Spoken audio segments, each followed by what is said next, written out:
Les, we want to talk today about overcoming insurmountable odds. When things seem bigger than what you can handle. It's one thing to believe or to get out of a $5 jam. It's another thing to get out of a $5,000 jam or a $50,000 jam. Or it's one thing to have a headache and know you can take an aspirin. It's another thing to have a doctor give you a report that what you have is quote-unquote incurable. And we want to look at, what do you do when things seem bigger than you are? You don't know any natural way out of the situation. Take, for instance, something everybody's familiar with, money. What happens when you say you need $1,200 by next week and you have no natural way of getting that money? What do you do?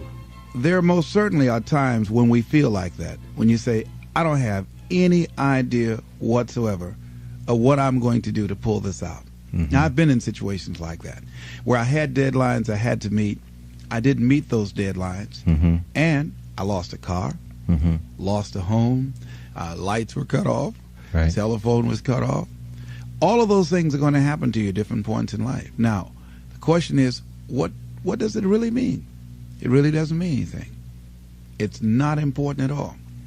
It's just a temporary inconvenience, because all of those things can be corrected. And it's a part of the process that we all go through.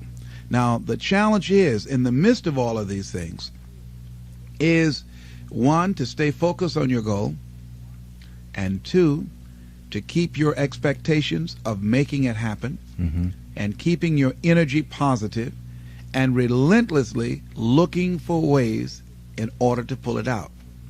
And I guarantee you that there will be some intervention. What causes it? I don't know. That will seem like it's supernatural. Give you an example. I remember once when I lost my job, when I was fired out of broadcasting, September 18th, I'll never forget, 1978. I was behind in my house notes, and my house was up for foreclosure. I did, Larry, everything I could. I had borrowed as much money as I could borrow. I had talked to family members and friends. I did everything I could. And I couldn't get enough money, being unemployed for several months, applying for job after job after job, and couldn't get a job. I couldn't get enough money to save the house. But I never felt, and this is very important, the feeling that I had, I never felt that I was going to lose that house. I wanted that house. And so what I did was very uncanny. I released it. I did the best that I could. And at that time, with the limited money that I did have, I decided to take a trip with my family to Miami to go down and spend time in the sun with my children and my wife. We caught a Greyhound bus from Columbus, Ohio, and we went to Florida. By the time I arrived on the day that the bank was to foreclose at 12 noon on the house, I got a call from one of my former assistants who went by the house and called me and said, Les, it's an emergency. Call Columbus right away. I did, and Carolyn Sloan said, Les, you won't believe this. You have a check from the Internal Revenue Service on your income tax. And it was enough to pay the house notes, and I had money over. I never received a refund prior to that time or since that time. And I did not lose the house. So there are things that we don't know or understand, but we do know that if we do certain things, that things begin to happen that's in our favor, that shows that the universe is on our side. Everything that we're seeking, I believe that if we begin to align our thoughts with action and be relentless, don't try 2 or 3 things or 15 or 20 things, but 100 things, 500 things if necessary, 10,000 things as Edison did if necessary, until we find a way out. Many of us we eliminate many possibilities for ourselves because we really don't do all we can do. I think A.L. Williams was right when he said, all we can do is all we can do, and all we can do is enough. And I think, honestly speaking, even judging from myself, and I think that my commitment is stronger than most people. But if I had to literally measure my commitment in terms of what I put forth in my dream, I would say that I might have given about 18 to 20% of what I'm really capable of. As high in consciousness as I believe that I am, comparatively speaking, where I used to be, I'm still nowhere near reaching 50% of the commitment that I can make to accelerate the growth and the development of my dream and the manifestation of the things that I know within myself that I'm capable of producing. So our biggest challenge is beginning to look at within ourselves to remove those energy blocks, because if we're not producing the income that we want, let us not look outside of ourselves, but look within ourselves to find out, how am I blocking me? Am I really giving it all that I have? Am I really being as creative as I can be? Am I really unstoppable? Am I as relentless as I can be?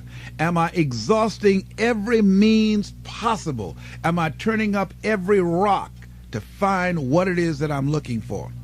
That what resides between our ears, when we're thinking about how do I come up with $500, $1,200, or $2,000, is the same gray matter that resides between the ears of a Ross Perot or a Donald Trump when his bankers say, you've got 30 days. How is it that one man or woman can do it and do 1,000,000 times more than these other people, and the other ones don't?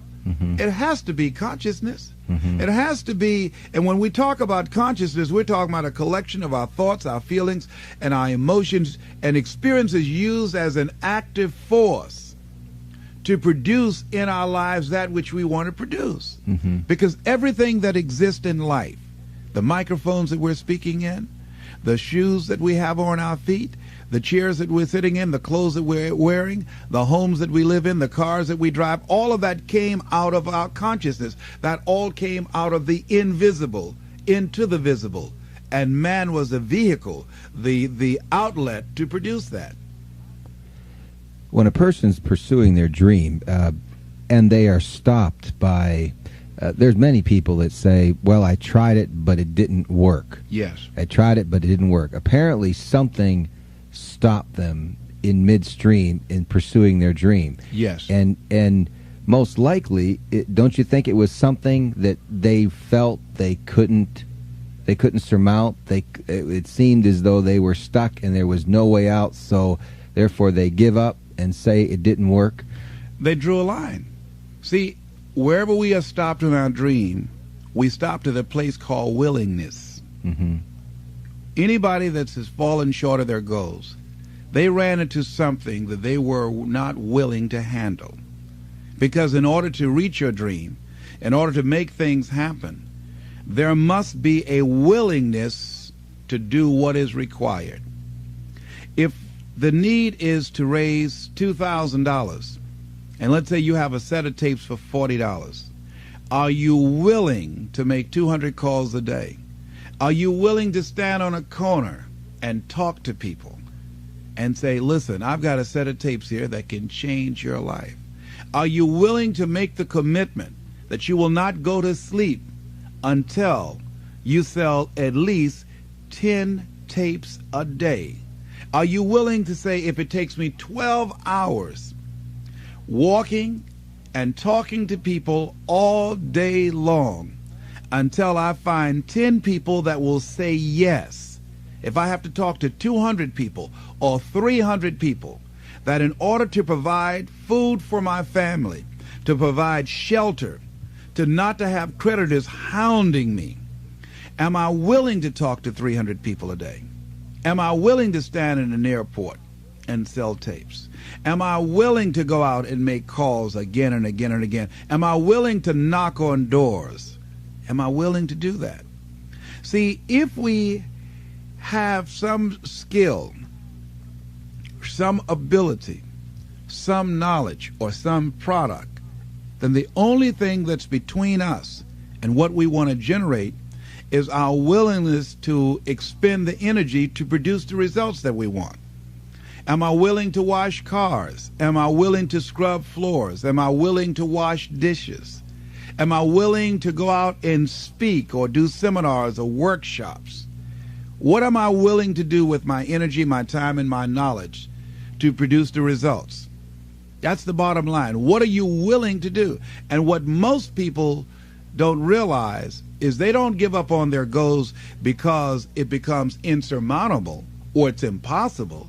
Is that they just looked at what they wanted and they just decided within themselves, consciously or unconsciously, I'm not willing to produce this result. Are you willing to say that I need $2,000 between now and next week, and come hell or high water, I will produce that? That's the bottom line. Because the only thing that counts in life are results, not reasons of why you didn't do it, but results. That's the only thing that counts. And we are capable of producing results. That's it. That's the bottom line. Are you willing to honor your commitment to do that? What are you willing to do? How many floors are you willing to mop? How many shoes are you willing to shine? How many phone calls are you willing to make? How many sales are you willing to make? How many jobs are you willing to hold? How much service are you willing to provide?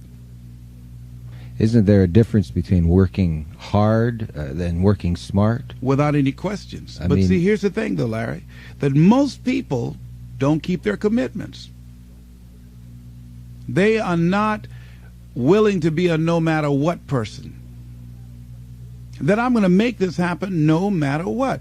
Most people use escape routes for themselves. Most people have something that they could point to justify why they haven't produced the results. Some reason.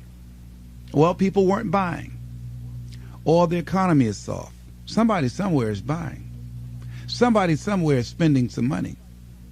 So as we begin to look at where we are, every time when I was working on developing my dream, and I knew that I had to do something, that I had to do it, I was always able to pull it out. Because I started thinking, if a Walt Disney can do it, if a John D. Rockefeller can do it, then I can do it. Am I to believe that they have some license of exclusivity on producing wealth or producing results that I don't have? I think that it was a key given to us. I was reading the book called Succeeding Against the Odds by John H. Johnson. Good book. He said, "For it is the most enduring element of our faith that I must conclude this speech by saying that men and women are limited not by the place of their birth, not by the color of their skin, but by the size of their hope." What is the size of your hope? As we begin to look at what it is we want to produce in our lives, I think another question could be asked, or to paraphrase what he said, what is the size of our commitment to make it happen? See, when you ask people to become a no-matter-what person, something inside of them begins to tremble because of the fact that we aren't accustomed to saying, I'm going to make this happen. Most people won't do that. Won't take that kind of stand and saying, I'm going to make this happen no matter what. Most people won't do that. That takes energy. That takes conviction. That takes a determination and a mindset. I'm going to do this. And I say that once you make the commitment, and that's what Goethe meant, and that whole piece he says about commitment, he says, once you make a commitment, providence moves too. All kinds of things happen that never would have happened. A whole stream of things happen that you could never anticipate it. I know that. And I think that Longfellow was right, who said if you go to the gate and you knock loud enough and long enough, somebody's going to answer. And that's the same thing with anything else in life. If you knock long enough and hard enough, somebody's going to answer. Now, there's something inside of them, but suppose they don't answer. And I say to you, they will. But you must know that. You must know that. Your knowing that and feeling that throws the doors open for you. Most people are victims of the personal power of others, but never activated by their own personal power.